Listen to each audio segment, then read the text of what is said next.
YouTube, what's good, man? It's your boy Cry. Welcome back to another vid.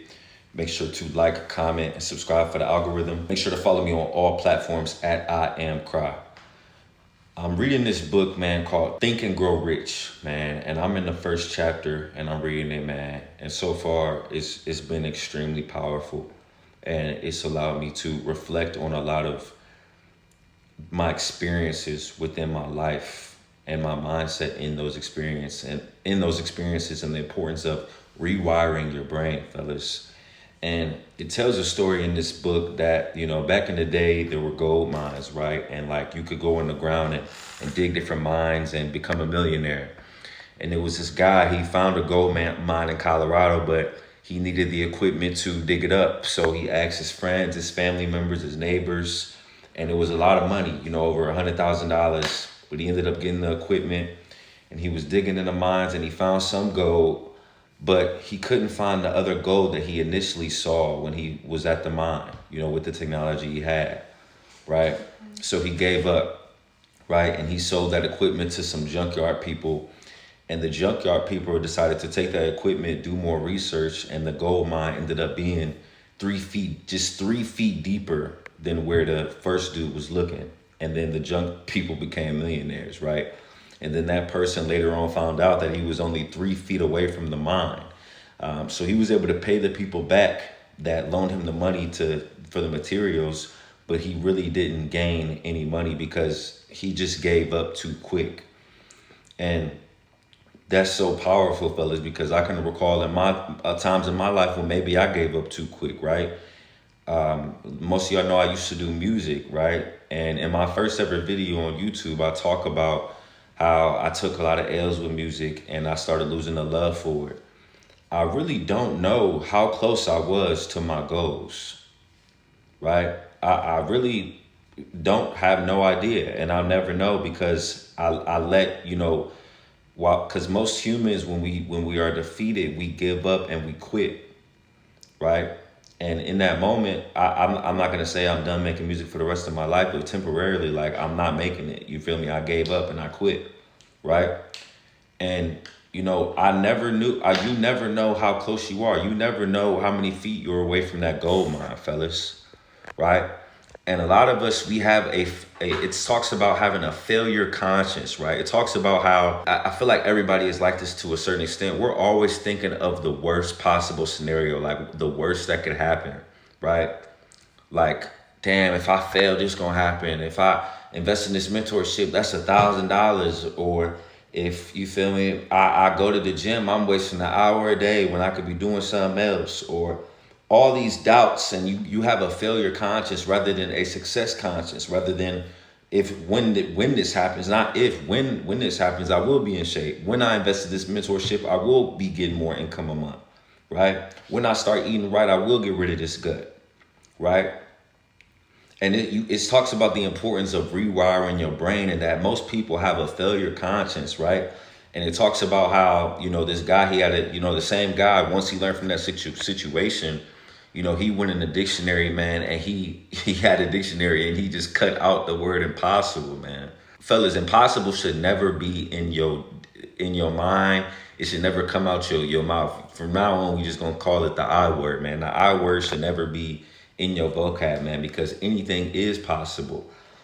Recently, Elon Musk, man, for the longest time, they couldn't, once you send out a rocket ship into outer space, it was impossible for the rocket ship to come back. So it was like you're buying something to use it once, send it up, and then it was cool. And that's why it was so expensive. They were only being sold in France. And Elon was like, why are they so expensive?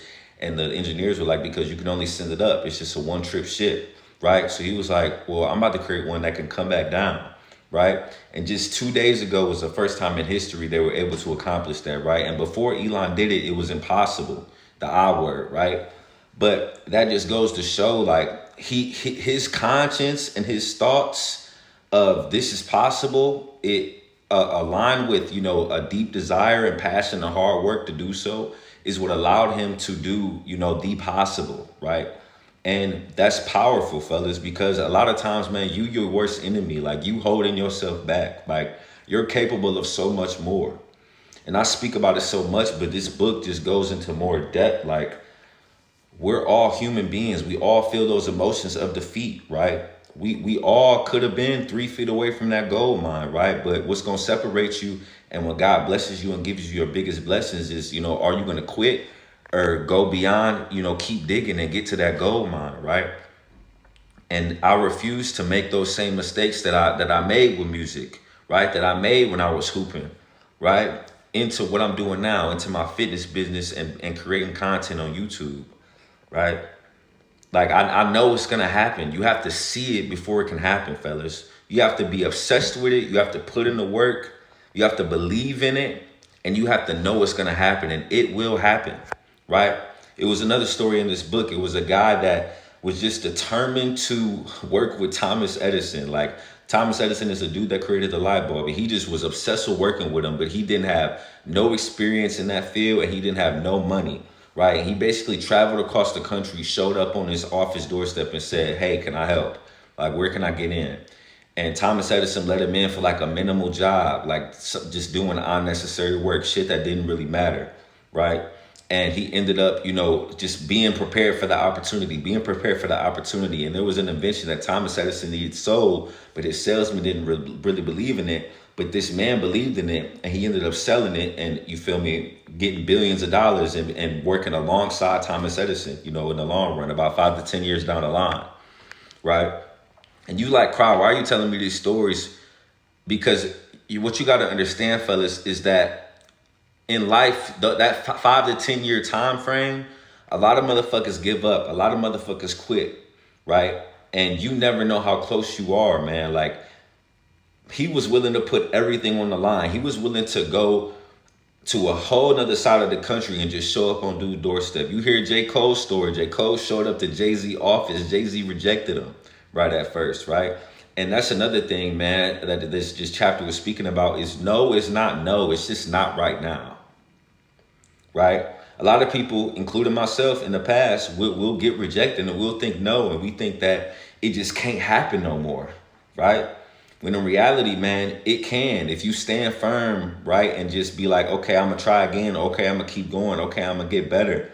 It's going to happen for you. But you have to be so persistent. You have to be obsessed. You have to have like rejection, fellas. Failure and rejection, it can't dehinder your confidence. It can't dehinder your mindset.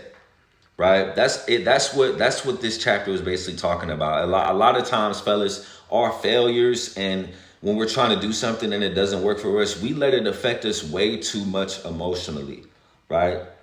And we stop digging when we could have been right by that gold mine, right? Or even if you're not by that gold mine, man, just keep digging, right? God will test your faith, man. God will put you through the worst of times to see if you're ready for something, right? A lot of y'all, this is a separate topic, but you feel me? Maybe you're failing because God thinks you're not ready, bro. You have to go through trials and tribulations to be ready, right? To be accustomed to all the blessings that you want to accomplish in life, right? And the message for today, fellas, is that you never know how close you are to that goal, my man. Like, just keep digging. Keep digging, man. You never know. And I can only imagine, like, maybe if I would have kept going with music at that time last year, I could have been where I wanted to be. Right? Or maybe if I would have stayed more focused on hooping and not quit because of some injuries, I could have played overseas. Right? There's no limit to where you can take it, man. Like, everything is obtainable. If you really believe it and you are obsessed with it and you put in the work, it is obtainable, fellas. Literally, it is. Like, when you hear stories about people coming from the ground up and having all these success, like LeBron James, like your favorite artists, right? Your favorite entrepreneurs, like they didn't even think about failure. You should never think about failure, right? Like I said before, I've never seen somebody fail that like they made it not a choice. Like they was like, it's gonna happen. When you like, bro, if you really think in your mind with your goals, man, fellas, whatever you want to accomplish, like no matter what, it can happen, and you are obsessed and you put in the work, how can it not happen? How can it not happen? Right? So that's the video for today, man. Don't stop digging because you might be 3 feet away from that gold mine, man. Love y'all. Peace.